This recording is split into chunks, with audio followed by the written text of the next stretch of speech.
Balay mimi na kong ibutang ra kay Kaya mo gikuan. takway.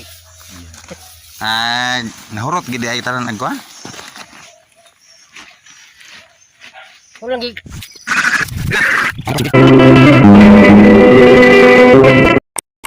Sakto afternoon, mga kasakto. So kasakto. Another harvest ng ating lettuce iceberg. So sa ngayon, nag-harvest tayo ng pang 22 do no? 22 ano eh? 22 bakat, ganito lang yung size. Yan. Yan ating yo! balay mimi na kong ibutang ra kay Kaya mo gikuan. takway. Nahurot gid ay tanan agkuan. Kulang gig kurot og gihuman jud kay ugma meeting na po sa senior nga Putol na po. sugma kuan. Mo nag-harvest na Manatyo. Patra kay wala man po. Ay bilin gro, kapuno gro duha po. daghan pa na Daanin lang ang dito, tapos ag-arin lang ang gula, kili. Ito siguro na. Para sa baduhan na.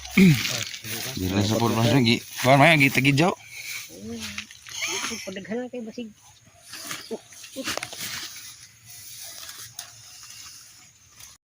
So kasakto na abutan tayo ng ulan. So ito naman 4. So 18 plus 4. Nakakuha na tayo ng 22 bakat o 22 bundle ng ating lettuce iceberg.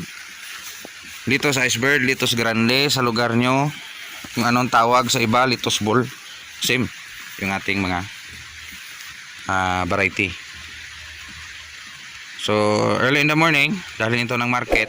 Pagkatapos is kuna ng sa mga previous video natin, kuna ng mga nalantan dahon, tapos good for buyer. So ready to pack up na.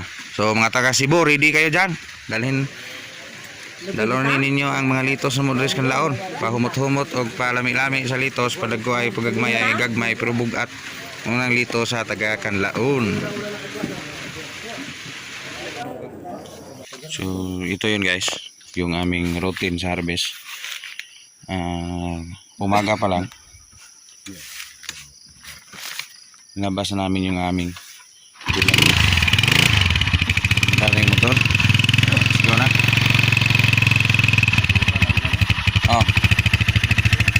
Kung gani ano no? Hindi ka masangit sa usang motor? Hindi ka masangit sa usang motor?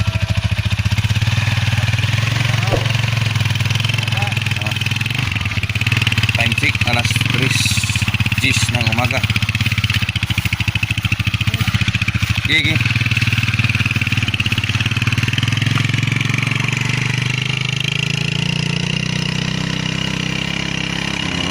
Yan. Nandun na yung first batch. Yung second batch dito is na yun. Yun. May dalawang kaing-kaing na iwan. So 4 lang ito sa pang 22. So yan, pang 20 na yun. Itong dalawa na iwan. Gusto yung babalikan niya. Mamaya. So sakto evening. Medyo nagabihan tayo sa ating trabaho. So madilim yung ating camera. Low bat na. Tayo nakapag-charge. So sakto. Yung 4 kanina is nagdaga ng 4 din. So instead na 22, dagdag ng 4. 26 bakat yung ating litos na nakuha. So walang-wala na, ubos-ubos na talaga. So yung nagabihan kasi dito is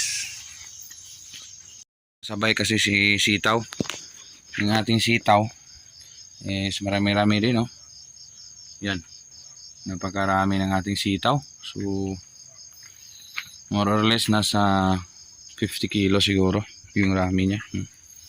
So for segregation, after segregation, so yun na, titira na tayo ng kilo-kilo. So madilim guys kasi wala kaming ilaw dito, brownout naming lugar, walang ilaw, hindi pa kami nakapagpakabit. So yan ang kunting update dito sa ating area, sa ating area 1 sa Canal City, Negros Oriental. Star Premium ng Condor. Yan, marami yung ating litos guys. Nakita nyo, Condor din yon. Loyal ako ni Condor. Baka naman Condor, hindi ako nag-promote ni Condor, pero baka matulungan tayo ni Condor. Salamat, Insakto TV.